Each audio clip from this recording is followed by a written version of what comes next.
We are thrilled this evening to welcome Rossi, otherwise known as Chef Rossi. And yes, she only has one name.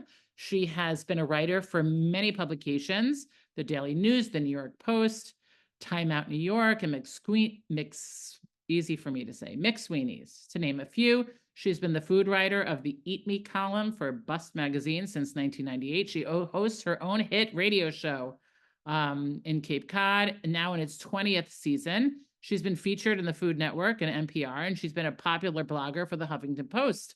In 2020, Chef Rossi launched her first solo podcast called Raging and Eating, and it's available in all the places that you can find podcasts. And also in 2020, her weekly radio show, The Raging Skillet, premiered on the radio. As the owner and executive chef of The Raging Skillet, a cutting-edge catering company known for breaking any and all rules, Rossi has earned a reputation as the one to call when it's time to do something different.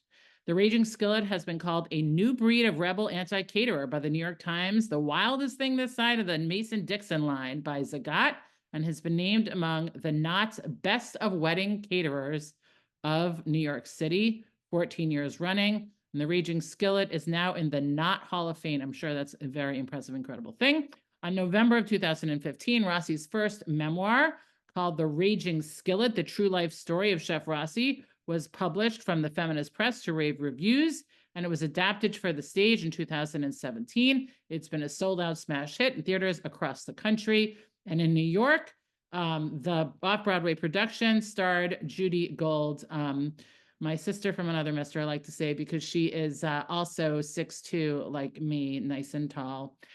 Chef Rossi has been voted one of Geo Magazine's 100 Women We Love. It won't take us any time to figure out why when she starts telling us her story.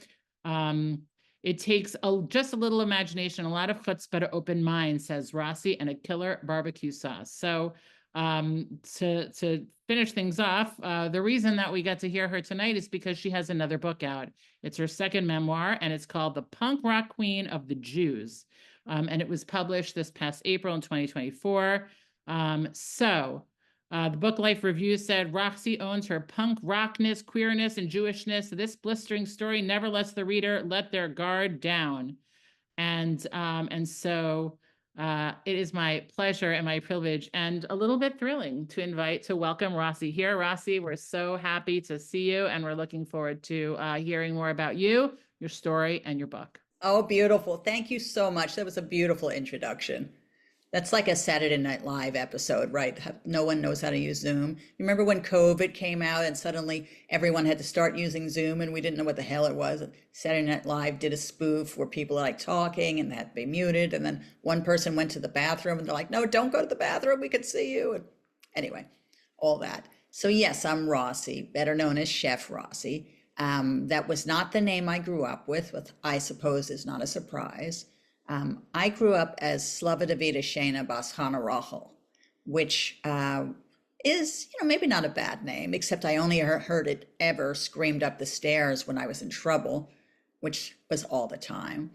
And that sounded a little more like Slava Davida Shana Bas Chana Rachel, pretty much what I was used to. It was my mother's one stamp of feminism because, it's supposed to be of my father, Moshe Volva, but she wanted it to be of her. She wanted to claim me. So it was Bas Chana Rachel.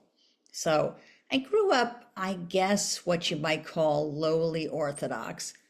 Elisa and I were just chatting about this before. I'm like, we weren't Orthodox. We were kind of like the bottom of the barrel, the lowly Orthodox, which meant that the meat dishes and the dairy dishes were separate, and we had the Passover dishes, and we went to shul on Shabbos and everything like that. But we could go to McDonald's and have the fish sandwich. And there were a few other kind of creative ways my mother had of feeling that we were sort of Orthodox. Like we were fairly badly behaved kids. And so if one of us would accidentally use the meat fork in the cottage cheese, I think you're supposed to bury it underground, right? For like 6 weeks or something. I forget how long it has to be underground. And so at first we were constantly burying our silverware underground because we were screwing up all the time. But then after a while, the house was overrun with these spider plants and rubber plants that my mother got free for opening a Christmas Club account, which is a great irony. And so we would just stab the silverware in the plant instead. And after a while, we would always forget about it. We never ever dug up a piece of silverware. I'm convinced that an anthropologist will excavate our property in 100 years and say, like, what was it with Jews of that century and burying their silverware? Like, what's that about? But the plants just kind of took off, impaled with forks and knives, and it made for quite a sight when I would try to have friends come over, and there'd be all of these impaled plants all over the house, and they're twisted and turning, and they have knives and forks sticking in and out of them. Anyway, it's interesting. The way my mother got all the plants was she came up with a kind of a scam that if you would open a Christmas Club account in the bank where the town we lived in, you would get a present, and it might be a plant, or it might be a coffee mug, or it might be a flashlight. And so my mother would go and open like 1,000 Christmas Club accounts, each one for $1. And then we'd get 1,000 coffee mugs or plants. And sometimes it was like for any occasion, we were giving them a plant or a coffee mug or a flashlight or whatever it was with the logo of the bank on it. And then the day after Christmas, take the dollar out, and we were stuck with 1,000 plants with silverware stabbed in them. So this was my lowly Orthodox beginning. And mix that with, it was sort of interesting because my mother was Hungarian. She spoke Yiddish around the house. So we had an old world Eastern European kind of thing happening. But I guess we also were pretty much white trash. And what cemented that was my parents got this brilliant idea that they would buy some land in Panama City, Florida. Is anyone here familiar with Panama City, Florida? It was I would say even now it's known as the redneck Riviera. But in the 70s, I don't think you could go anywhere as rednecky as Panama City. It was like you were like in the deepest, darkest part of Kentucky, maybe. People were practically hillbillies there. And I don't think that they thought they'd ever seen a Jewish person before. They might have, but they didn't know it. And so we roll into town to Panama City, Florida. And my mother's attempting to feed us kosher food. And she marched into a store looking for something kosher. When she asked the store person if they had anything kosher, they looked at her like she was on drugs and tried to sell her a big bag of pork rinds. So the interesting thing was she finally did find kosher food by going to the Piggly Wiggly. And she got some cans with the OU and the OK on it. And I would say that was probably the beginning of my understanding the word irony, that my family found kosher food at the Piggly Wiggly. But it made for some very bizarre culinary combinations. Like, I think it's entirely probable I'm the only person that I know who's ever had kishka and grits, but that would sort of sum it up.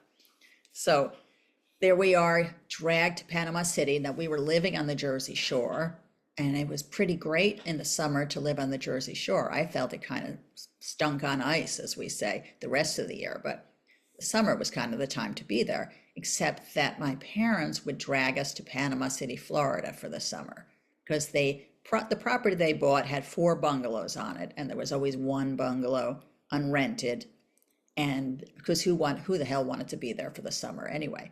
There they would drag their family, and we'd be so miserable stuck in Panama City, Florida for the whole summer. And so we were bored. My sister Yaya, my brother Mendel, and myself, we didn't really have much to do except chase palmetto bugs around and whine and complain. We didn't have a television or an air conditioner, to tell you the truth. But after my mother went searching for kosher food, the word kind of got out about us. And this group of holy rollers, which I'm guessing were Pentecostal or Baptist, came out one day. We were bored out of our minds, and we heard this music, singing and tambourine playing. And the song essentially was, "Oh yeah, all you Jewish people, come out and pray. Jesus loves you anyway." And they were banging and singing and everything. And they wanted to, I guess, sing the devil out of us because they didn't know much about Jews, but they assumed we were possessed by Satan. So, and who knows? But at that point, my parents were attempting to teach my sister, brother, and I to respect our elders. So we had to be polite to grown-ups and we had to be respectful, and they really were trying to drum that into us. And I got it right away. My brother and sister needed a little more lecturing. But when the holy rollers came and they started coming every day, my mother couldn't get them to go away. So she gave permission to the three of us to unleash hell.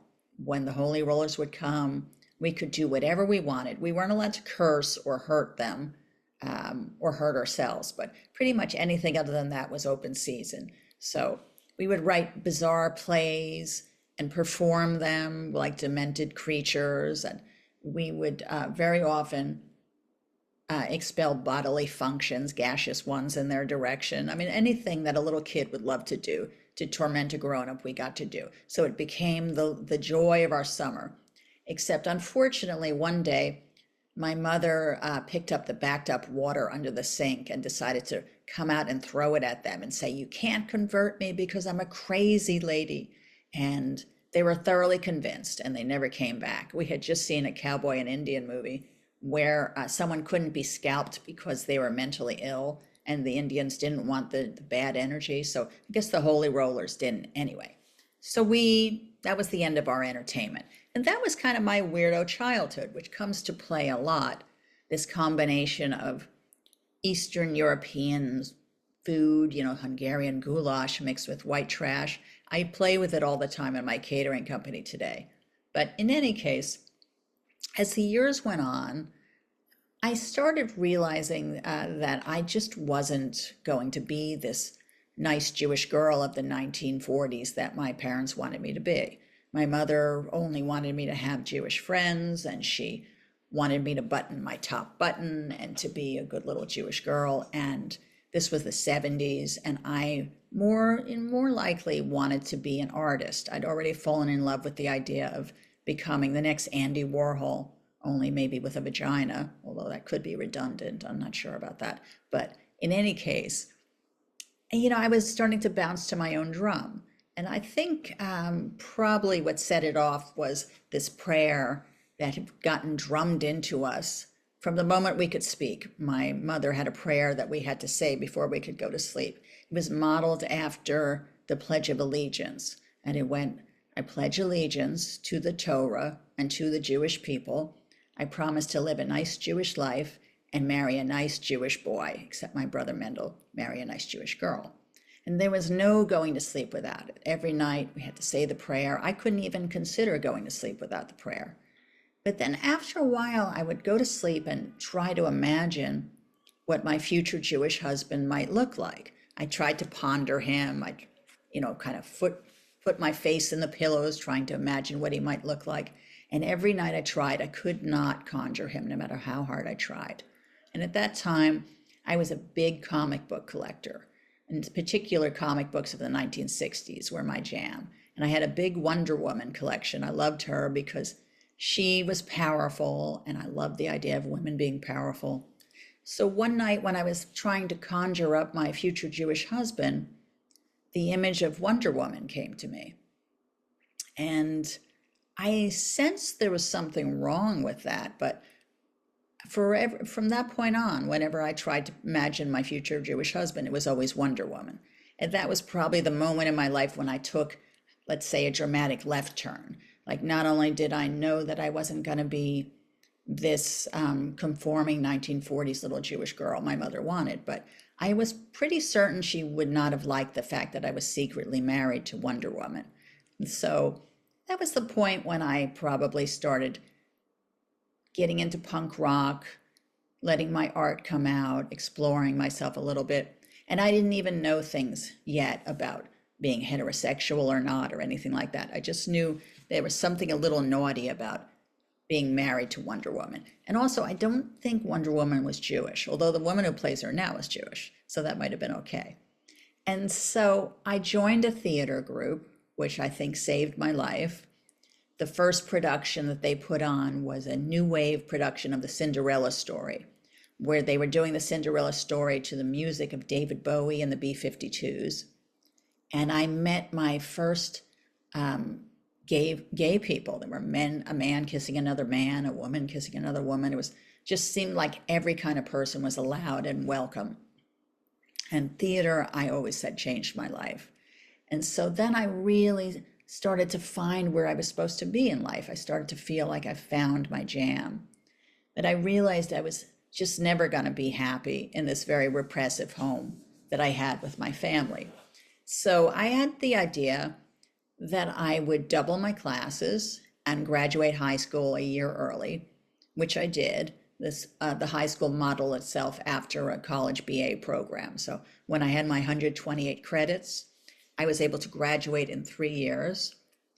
And then I knew what I had to do was not to run away from home, but to try to get thrown out of the house, because I kept running away from home and my parents just kept coming in to get me. So I spent a month having a very good time, just playing my music too loud and every rotten thing I could think of doing.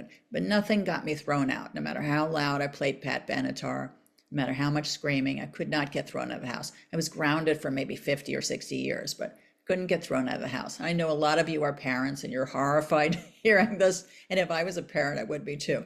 But what happened was I had a very dear best friend who's in the book, Sarah, and I used to write poetry all the time. And sometimes I would write them to her and sometimes about her. We were just very, very close. And her mother was snooping around in her drawers and she found some of the poems I'd written. And she called my mother and she said, "Harriet, your daughter is a lesbian. I found love letters she wrote to my Sarah. She's a lesbian." And my mother said, "Lenore, your daughter is a slut. My daughter never did anything rotten until she met your daughter." Well, so you can see where this conversation's going. But the end result of the conversation was that my parents said, "We're going shopping to the Pathmark because there's triple coupons today." That was a big deal for my family. "And when we come back, either don't be here or be ready to obey all of our rules, which are going to be 10 times harder." So I had actually been packed for 6 months at that point. So when my parents went to the Pathmark, I called my friend Doug, who pulled up in his Chevy, and I loaded it with tuna fish and water, Star-Kissed tuna fish and water. You know, Jews will always say tuna fish and water, right? It's never just tuna. And ragu tomato sauce and ranzoni pasta and all of my stuff, and off we went. And I moved into a low-rent motel in Long Branch, New Jersey, very famous for its high murder rate. I think a famous mafioso had been murdered there. And it was a pretty scary place, but it was $70 a week. And they didn't ask for my ID when I checked in, which was pretty great because I was 16. And I proceeded to just live in the motel and have my friends over and have a good time. So one night I was cooking things on the hot plate. I made my own version of a pasta that I realize now is sort of a pasta puttanesca in a way. I made it with the Star-Kissed tuna and the ragu tomato sauce and some olives I'd pilfered from the bar and the ranzoni, and I had my friends over. And for whatever reason, we invited some sailors over. I think it was a Fleet Week thing. It's an odd combination. And it was a pretty good party. We're all singing and dancing. But the manager of the motel decided he was not bothered by the fact that there were prostitutes living in the motel. He was not bothered by the fact that there were street gangs selling drugs from the parking lot. None of these things bothered him. But teenagers and sailors, that really bothered him. So he called the police, and the police busted my party. And at that point, they wanted to see my ID, which I would not give to them because I didn't want them to call my parents. And the sergeant threatened to put me in a cell with a prostitute named Luscious Lucy, who was in jail because she liked to stab her clients with a nail file and then steal their wallet. So I handed over my ID very, very, very quickly. And so my parents came to get me and put me in the car. I assumed we were going home. And at that point, I was feeling kind of tired. So I was like, okay, we'll go home. I'll figure it out. But they kept driving. And after a while, all the scenery changed.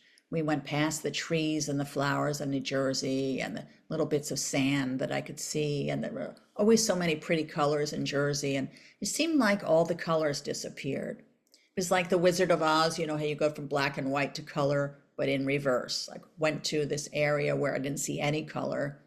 And the only color I would see maybe was graffiti, but it was a dark and sort of a dingy area. My father pulled up to this townhouse and had me follow him. And the man who opened the door of the townhouse was a Hasidic rabbi with a long red beard. And my father motioned for me to follow him. I went inside and I sat down on this velour couch. And my father said something to the rabbi, and they nodded and shook hands, and my father left. And my parents just drove away. I'd been delivered to this strange place. I had no idea where I was. And I was sitting on one couch, and there was a very pregnant woman sitting on the other couch. And I said, like, where am I? And she said, you're in Crown Heights. And I'm like, where's Crown Heights? She's like, it's in Brooklyn, like Brooklyn, New York. I was just totally over my head. I had no idea where I was. And I looked up, and there were all of these Hasidic children staring at me. And the rabbi came over and said, basically, my parents had decided that he would take me in. He seemed to be he had a specialty of turning around wayward Jewish kids. And the deal was that I had to stay in the neighborhood with him until I turned 18. And of course, I could have easily, if I think about it now, I could have easily run away from that point, except for the fact that I didn't have any money and I was terrified. And he said that my parents had instructed him, if I would have run away, to have me sent to reform school, which I don't believe is true. But back then I believed it was true. And I had just seen that movie with Linda Blair where she was sent to reform school, and it was so terrifying. So I knew I didn't want to go there. So I had to stay with the Hasids for 2 years. And what happened those 2 years is I've written a book about it, The Punk Rock Queen of the Jews, but I do kind of think it should be a movie, and I'm convinced Natasha Lyonne should play me. I have my heart set on it. So if any of you know Natasha, please send her my way. I would love for her to play me, or a 6-part Netflix series. But what happened in Crown Heights was very wild. It was interesting that it turned out my mother had read in a Jewish newspaper about this rabbi, I call him Redbeard with the long red beard, who used to kidnap children out of cults and then deprogram them from the cult, like the Moonies, and then program them into being Hasidic instead. You might say into another cult, but I suppose that's not exactly PC, but that's what I'm going to say. He was, I think if I think about it now, maybe what they really wanted was they wanted him to pray the gay out of me, because even though I didn't know I was gay yet, I had a feeling that my parents were sort of feeling that I might be. It was a few more years before I figured that out, but it certainly didn't work. As a matter of fact, I think I have one of the more unusual coming out stories. When at that point I think that was one of the most dangerous places to be in New York. My parents had read the Jewish newspaper about the rabbi, but they must have not read a New York newspaper, because they would have, Crown Heights in 1981 was one of the most dangerous places you could be, outside of Beirut and the South Bronx. And when I was writing the book, I was like, was it really as dangerous as I remember? But I did some research, and there were 1,700 murders that year, so I guess it probably was. But I didn't know any other way to live in New York. I always thought New York was dangerous anyway, but this was out of the box. The things that I'd experienced in that neighborhood took me a long time to realize other people didn't have in other neighborhoods. Like these station wagons would drive by filled with Hasids, with bricks and baseball bats. And if someone was being mugged, they would jump out and hit them with the bat or the brick and teach them a lesson, thou shalt not mug. And so when I finally got to move to Manhattan, I asked, where's the civilian patrol? And people looked at me like I was crazy, like, what the hell are you talking about? But it was kind of cool that they stuck together to protect themselves. Now, the big deal about Crown Heights at that point, and today also, was the famous Rebbe. I don't know if you guys know Rebbe Schneerson. He was the famous Rebbe of the Lubavitchers and Chabad House and everything else. And a lot of the Hasid really felt that he was the Messiah. And even after he died, they're convinced that he's coming back as the Messiah. Like, they felt that he was like a godlike creature. It was a really big deal. And many thousands of people would cram into the neighborhood to be near him, to listen to him. And if they couldn't fit into the the large synagogue, which is called 770, this giant Lubavitch synagogue where he held court. If they couldn't fit in there, they'd be outside listening to it in speakers. And so the pregnant woman, Lissa, was dragging me in all the time. She's like, you have to experience this. It's like Moses is speaking. And I was very defiant about it. But I have to admit that I did understand that there was an enormous amount of power coming from him. You could kind of feel it. And I couldn't understand a word he said because he was speaking mostly in Yiddish. And my mother never taught me Yiddish because she wanted to be able to talk about me behind my back. And she figured if she taught me Yiddish, she wouldn't be able to talk about me behind my back. But I was getting little bits of translations from the people around me, and there just was enormous power from him. And the women could never really get close to him. It was the men who were around him. The women were shoved in this glass tower in 770, while the men were downstairs dancing and singing and praying with the rebbe. And I spoke very loudly against it.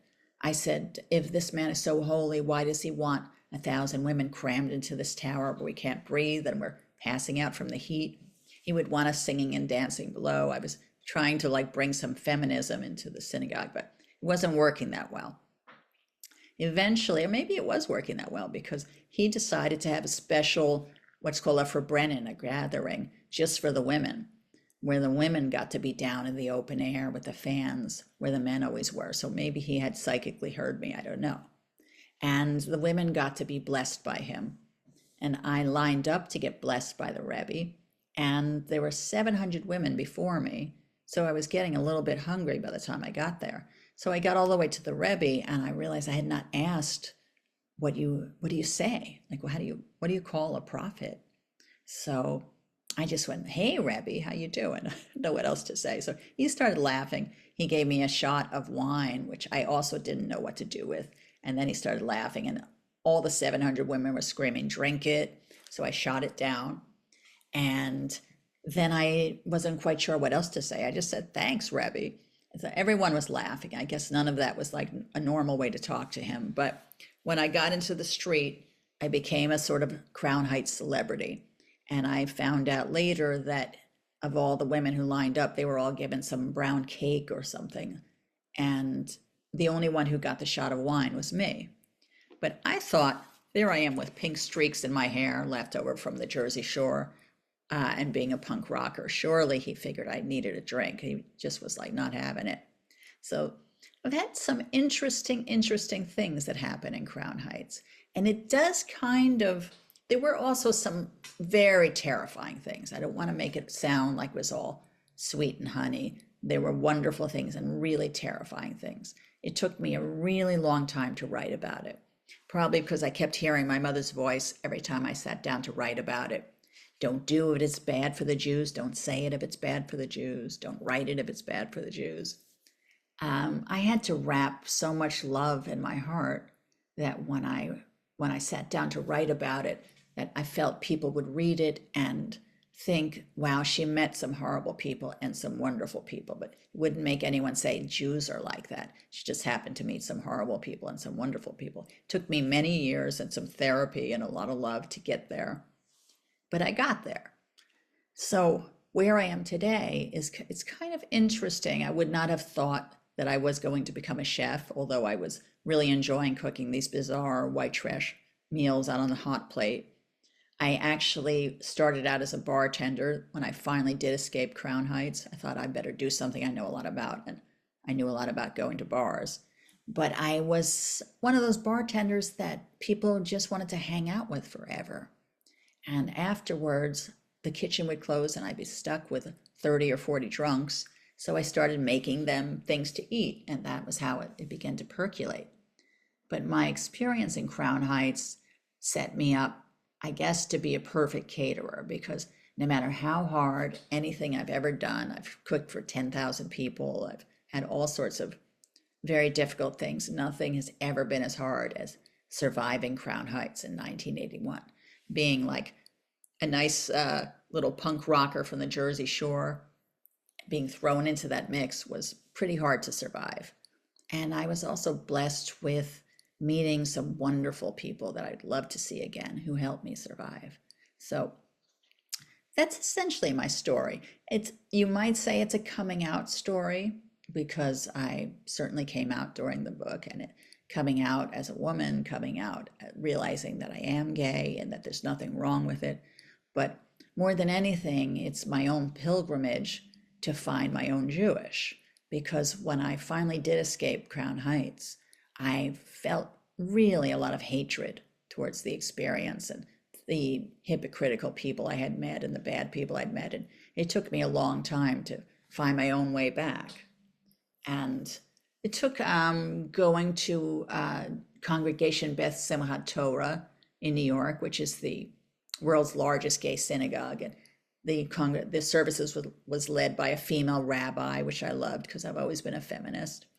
And it took me just understanding that I think if you daven every day and you keep glad kosher and you go to shul every Shabbos and you don't turn the lights on Shabbos and you do everything you're supposed to do, but you're a selfish, unkind, evil person, you're not a good Jew. But if you eat a ham and cheese covered in shrimps and rolled in pork and go out dancing on a Saturday night, but you're a good, kind, decent, wonderful person and you help people and you're good to them, then I think you're a good Jew. And that's kind of where I'm at with that. So I don't know. There you have it. I like looking out and see all your faces. My mother would be so happy. She was always after me to have more Jewish friends. It's like the greatest sadness of my life is that my mother didn't get to see what happened to me after my first book came out. And I wound up going to Jewish book festivals around the country. And she'd be like, oh, I could hear already. She'd be like, finally, Slava, some Jewish friends. I have a few people in my life who remember her when I was a teenager. My friend Jenny Weber, who's in the book. And something great which is going to happen is that the first book, The Raging Skillet, became a play, like we talked about, and it traveled around the country, but it never came to New Jersey. And I've always wanted it to come to New Jersey because I felt like that would be a full circle kind of tour. But it is going to come to New Jersey in October of next year at the Grunin Center. I don't know how to pronounce it. It's like a big theater in Toms River, New Jersey. And the director and artistic director, I asked him if because he had put Jenny Weber in a production, this best friend of mine from high school. And I asked him if she might play Harriet. She's a big girl, and my mother was a big girl. And he agreed. And it's just thrilling me because she'll be the very first Harriet who actually knew Harriet. And my mother was very disapproving of my friendship with Jenny Weber because she found out that they were German by ancestry. So the first time I was going over to Jenny Weber's house, my mother said as I'm walking out the door, she said, Weber, that's a German name, isn't it? And I said, yeah. And she said, well, don't stand too close to the oven. Your friend Jenny Weber may push you in. But Jenny Weber's going to get to play Harriet. It's just great. I'm loving it. I'll keep you posted on that one. So would you guys like to ask any questions, do you think? Yes, I'm sure we do. And that sounds like amazing. Oh, it's great. Full circle goodness right there. Bela, why don't you go with the first question? Hi. When I knew this was happening, I decided to get your book because I just had surgery and I had to be, around anyway. So I read the whole thing. It was wonderful. I loved it. Oh, And thank I want to know if you ever found any of those other women from the Hasidic days or any of your other friends that at the end of the book you said you had not seen. Have you ever been able to find any of them? People ask me that a lot. And I know that they'll find me. So what happened was these women who saved my life, who were like my sisters, we were so close, but none of us knew each other's last names. It's a bizarre thing. I didn't think anything of it at the time. And one by one went back to South Africa, one went back to France. I ran into Faggy when I was bartending on a riverboat. She came, I think that might be in the book. She came and she had a sleeveless shirt, so I realized the Hasidic thing had not stayed with her. And she was very happy, and she said, "I married a podiatrist." I'm like, "No wonder you're so happy." And we were just so thrilled to see each other. I'm like, "Fake, you married a podiatrist." Oh, you know. Um, but I feel like my book will find its way to them. I just know it will, and then they'll find me. I know they will. I'm sure you're right. And I loved reading all that stuff about, someone asked me about the book today and I said, it's like the time when New York City was really grungy and down and dirty and and the story Really, fits perfectly into that background. it's a strange thing because at the time, we didn't like the crime and the crappy subway. And I remember trying to go through Union Square Park and I felt like I would get killed every 5 seconds. But I do miss that renegade, edgy spirit, when every 5 feet was another pop-up weirdo art gallery or whatever. I do miss that. I think in a lot of ways that the book wound up being sort of my love story to old, 1980s New York more than anything. Thank you. Oh, thank you. Can I go to Marcia next? Hi, Marcia. Hi. So I just finished reading your book as well. Oh, And great. what a remarkable story. I do feel that if there were, the Natasha Lyonne 6 episode thing on that, people would not believe that it was true. It's just You had a few people tell me that. yeah, what an extraordinary life I think you've led. Natasha Lyonne would believe it was true, though. And I do feel like I knew your mother. I mean, I feel like I know a lot of people that cumulatively were like your mother, but especially with the coupons. Oh, Um, right. We all know someone like that. for sure. Anyway, I was curious, couple things that did you change names of people in the book at all? Or I did you have did. any? Yeah. I did actually. I was kind of torn about it, but I decided that if I was saying something good about them, I wouldn't change their name unless they, like Jenny Weber is Jenny Webster. That's kind of silly. I probably shouldn't have bothered. And my girlfriend, Lydia, I named her Lila, which is also kind of silly. But I decided that if I said something that they had done that was bad, then I would change their name. So, and there were a few really terrible people, and I changed their names. Yeah. And the other question I had, having just read this now, how is your first memoir different? Was that more focused on your becoming a chef? Yeah, it's very different.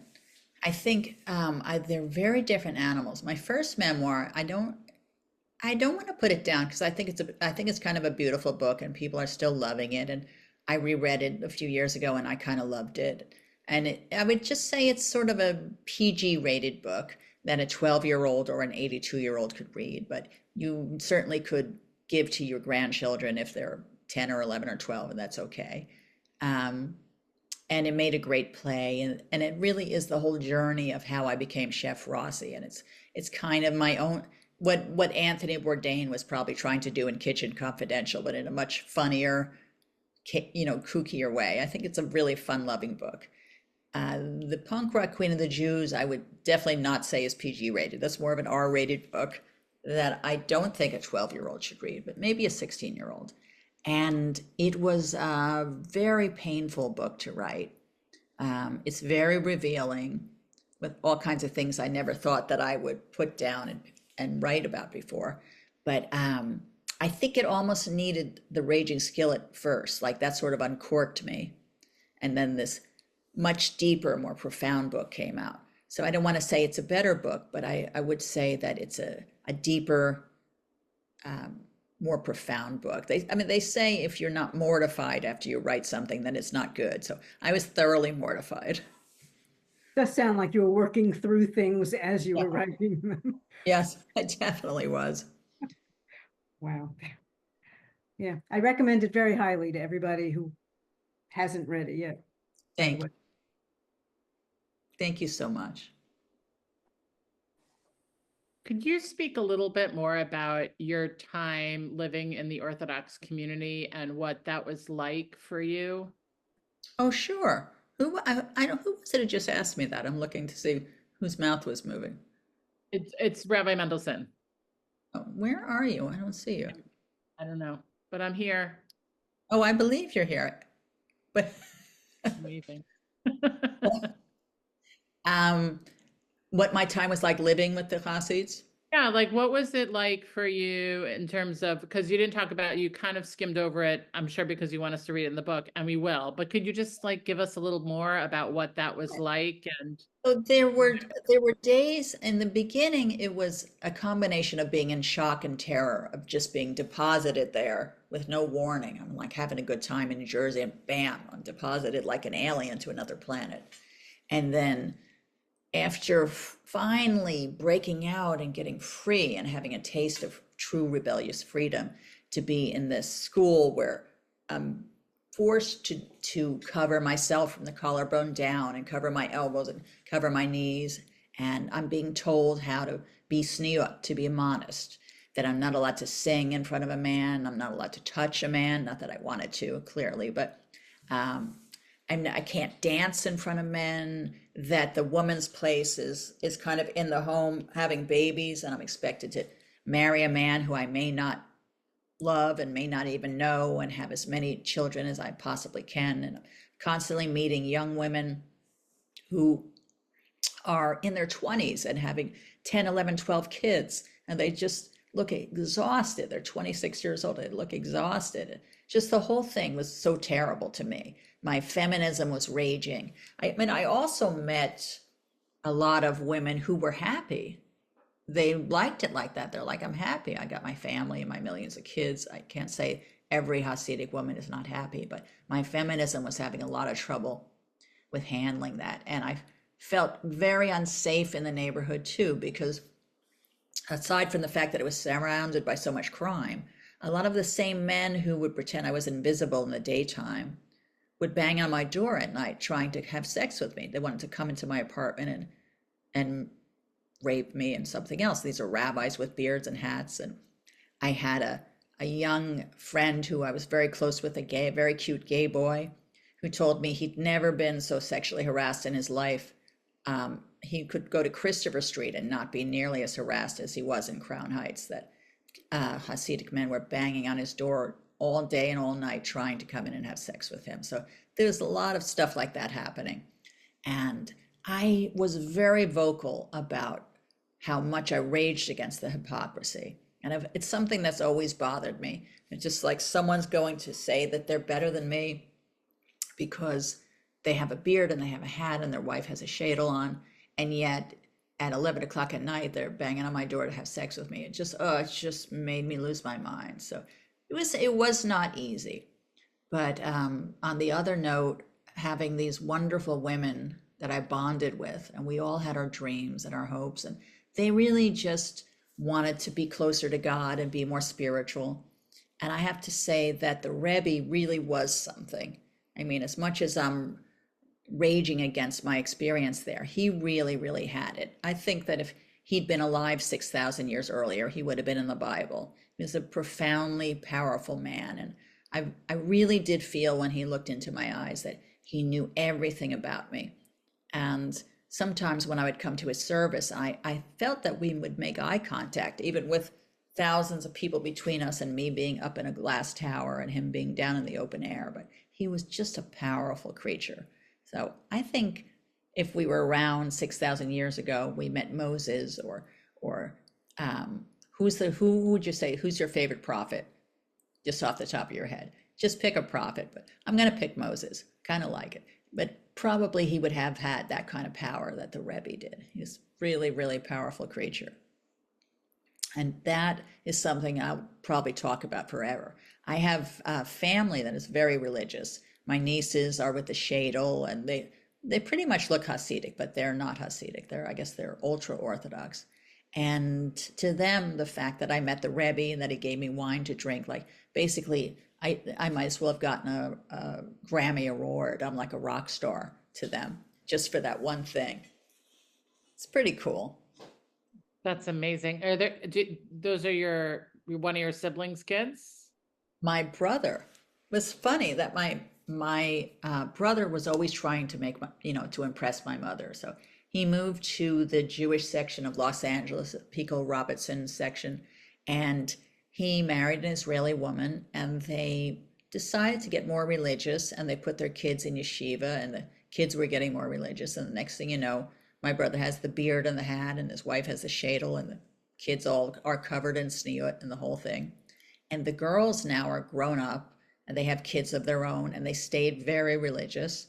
My niece Ruby, she's in the book. I love her. She's my role model because she's proved to me that you can be ultra Orthodox and have a husband and have 3 children and still have a very full career. I mean, she's profoundly successful. She's running a school in Orlando and raising money, and her husband is actually Mr. Mom. He's the one who's home feeding the kids. I'm just like, it's just great. I love that.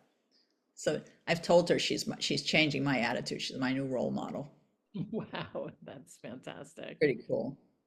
I am going to call Miranda's had her hand up for a while, so I'm going to call on Miranda. Hi, Chef Rossi. Thank you for your book. It was extraordinary.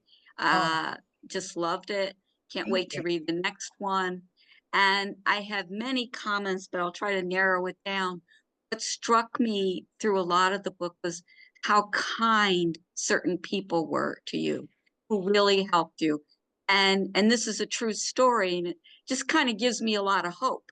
Like, here you were in this awful place, but there were some really kind people helping you. And I think part of that is probably your magnetic personality, and I assume that's happened your whole life. But that was, I'm reading some of this horrible stuff, but then this wonderful kind person shows up, and that was great. And also I was thinking, wow, you had this really lousy religious experience being stuck in this community, and you could almost, I could see you saying, forget it, I'm not going to be Jewish anymore ever. And yet you found somewhere that works for you. And that I thought was also really extraordinary because, I could see it would be very easy just to say, I'm done with being Jewish here. Yeah. Well, I mean, I don't think I could ever be anti-Semitic because it's too much in my soul. Like I feel it, I've always felt it very profoundly, but I was definitely didn't want anything to do with religious Judaism.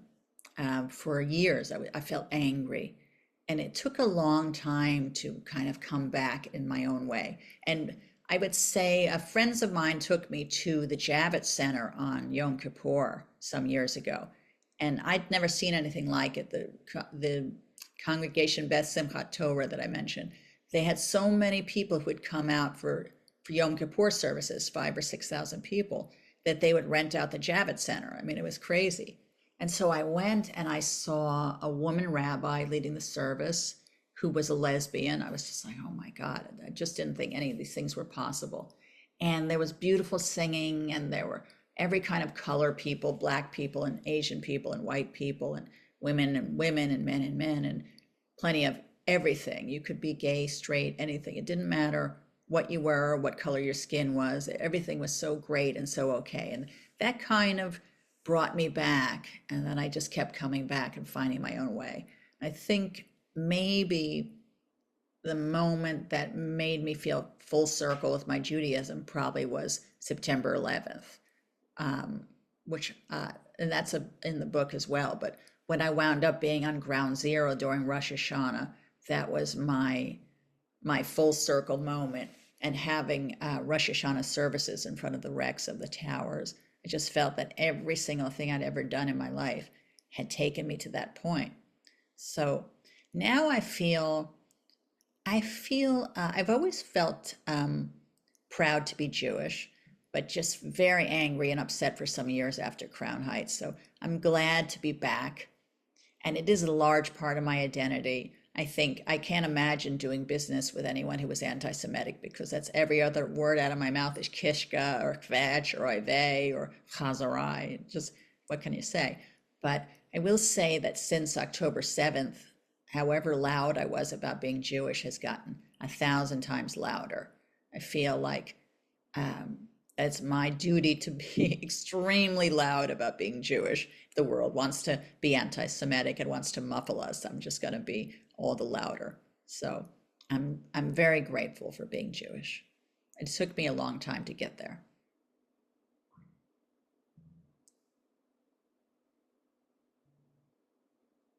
Thanks, Miranda. Are there any other questions or comments? Mitchell? Thank you.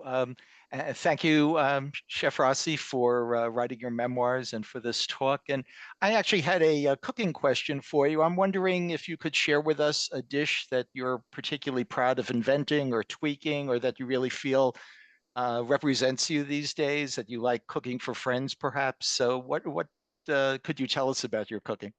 Well, with my catering business, I realized in the beginning, I spent a couple of years being very bored doing sort of boring food. And I realized I had to stay excited. And the best way to stay excited was if every time we would go to work, the menu would be written around that client. So when I first started catering, people, you were going to marry, they would give you, here's wedding A or wedding B, pick a wedding. You'd have maybe 10 menus to choose from. And I just knew right from the get-go that that's like death. Who would want to go to work and do the same food every day forever? So since every single time we go to work, the menu is written around that client, now it's been 36 years and I've catered maybe 3,000 weddings, and every menu has been different and there's always a story, but it keeps me being very challenged and very global. And I like to mix that with the white trash of my childhood and the Ashkenazi Jewishness of my mother, and that's what the Raging Skillet is. So when I have a menu, you'll see some Lower East Side Ashkenazi kind of stuff, and you'll see some white trash stuff, and you'll see some global things, and I like them all to fuse. Good example of something I would do is people kind of know that if you have an unusual combination, like the groom is Jamaican and the bride is Jewish, what do? Who are you going to call? Well, they very quickly will find me. Who do you call if you have a difficult global situation?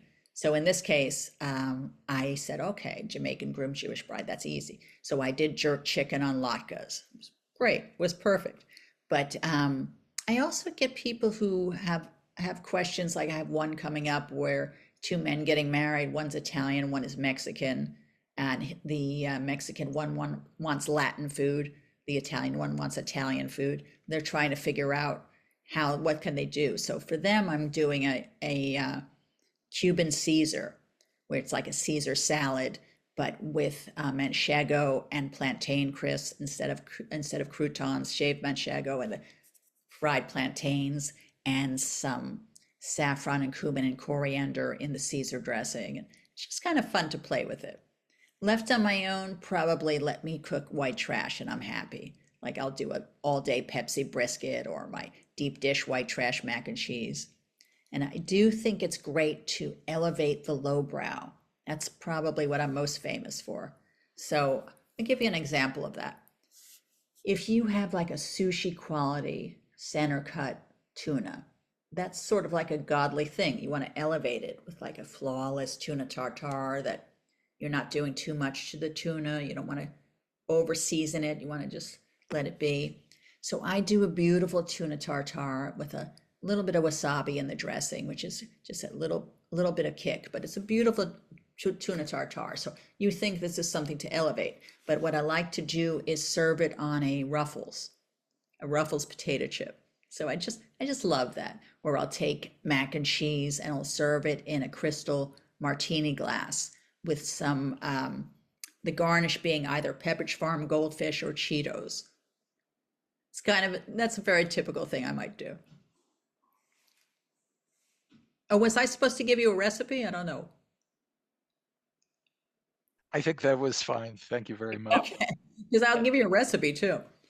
That was awesome. Okay, Sherry, I've seen you had your hands up.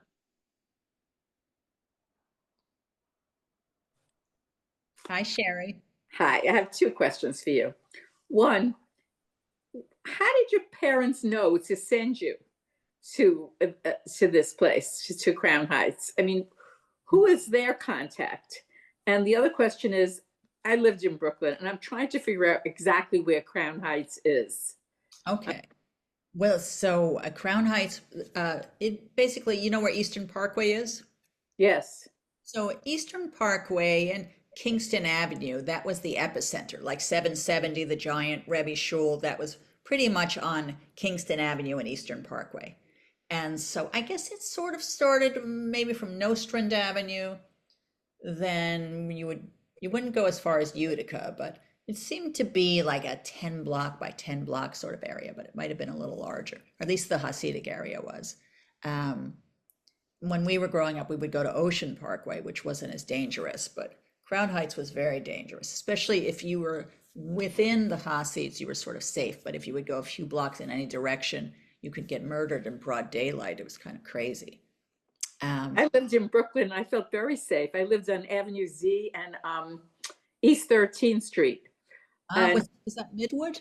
It was right near Brighton Beach. Oh, Brighton Beach, sure. And I felt my neighborhood was very safe. I wasn't that far from Brooklyn College, and I never considered it a dangerous neighborhood. It depends on where you are. Like Crown Heights really was dangerous, but when you were within the Hasidic community, they're traveling around the station wagon full of the bats and bricks and everything. They're sort of protecting you. But then I think what happened in Crown Heights, quite honestly, was that I started to just finally have fun and wear jeans and break out a little bit. And a lot of the young women started thinking of me as their hero, because they could see, here's a woman in jeans and she's having a good time and she's a nice person and maybe I can be too. But I think that's when some of the higher ups really had to get rid of me. So then they started wanting to sort of push me out of the neighborhood. It was really a painful experience. The Hasids, the Lubavitchers are not nearly as bad as the Satmars, because back then I sort of was under the impression there was like one kind of Hasid, but come to find out there's like 16 kinds. So where did your parents come to this is what I'm trying to. So my mother, she did an enormous amount of reading in the bathroom. This may sound familiar to all of us. Jews love to do our reading in the bathroom. I think she read War and Peace in the bathroom. But she was reading in the bathroom, and she read in this Jewish newspaper about this Hasidic rabbi who would kidnap children and be hired by their parents and kidnap their kids from different cults they had fallen in with, and then deprogram them and program them into his cult, basically. And she said, well, if he can do that, maybe he can fix her slava too. So she got it in her head to send me to him. And she was paying him a few $100s a week to fix me, I guess. Her wild child, I was too much for her. But it was extreme. What's that? It was extreme for her. Oh, yeah. Really extreme. And I'm pretty sure now that my parents thought it was a mistake later on. At the time, I was just too wild for them. They didn't know how to handle it. I didn't know they were older when they had kids, and their parents were older when they had them. And even though they were my parents, they were more like grandparents, very old generational, with old attitudes, and they just did not adapt to the 1970s. That was kind of a wild time. So I think our family was talked about by the entire town. They just couldn't believe. People couldn't believe what my parents were like. They couldn't believe what I was going through. My mother would come to parent-teacher day, and I would pretend I didn't know her because she would show up screaming in Yiddish, wearing her house dress and 2 different colored bedroom slippers and her hair in pigtails. I'd be like, I don't know her. And she's like, Slava Davida Shada. Anyway, but of course now I miss her. Luckily, the most wonderful thing is that we did come full circle, my mother and I. Especially when I started writing, the first thing I ever wrote was a cooking column in Provincetown magazine, and it was the first thing I ever had published.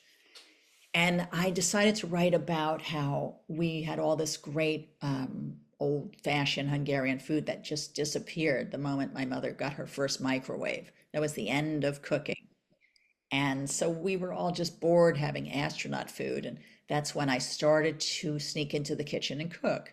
And that was the beginning of Chef Rossi. So when I wrote this cooking column, I decided to clip it out and mail it to my mother, because I didn't feel that I could sort of make fun of her without being honest with her. And so she called me up screaming, and I just thought, oh God, I'm in trouble. Here we go. And she was like, Slava, you've immortalized me. Promise to keep writing about me. And I'm like, oh, Mom, how could I not? My God, there's so much material.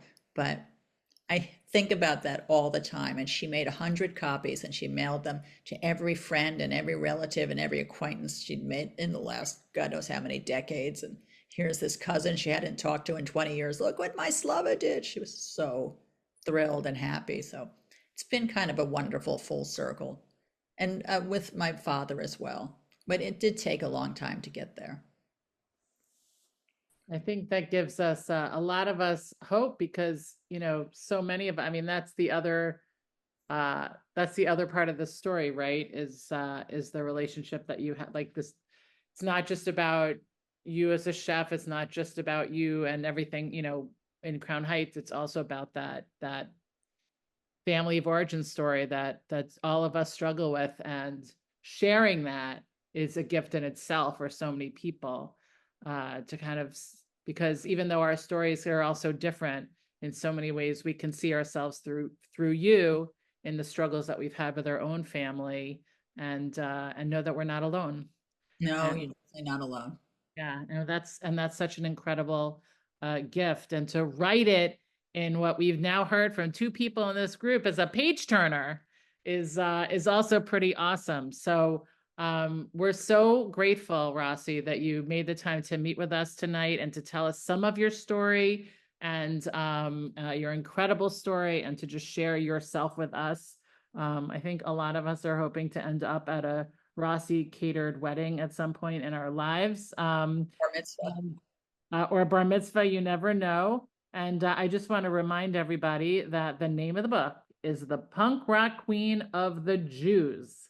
And we would love for you to buy it in a bookstore. We see 2 people. Let me just, hold on. Let me get you so we can pin you up there so we can show the book. Wait, there is one. Hold on. There's another one holding her copy. So copies of this awesome book, and go out and get it. It's a great Hanukkah gift, friends. And also, if you like the book, another way that you can help give more people the opportunity to hear about it is by writing a review on Goodreads or writing a review on Amazon. Those are 2 great ways to let people know about this book, and we hope that you will.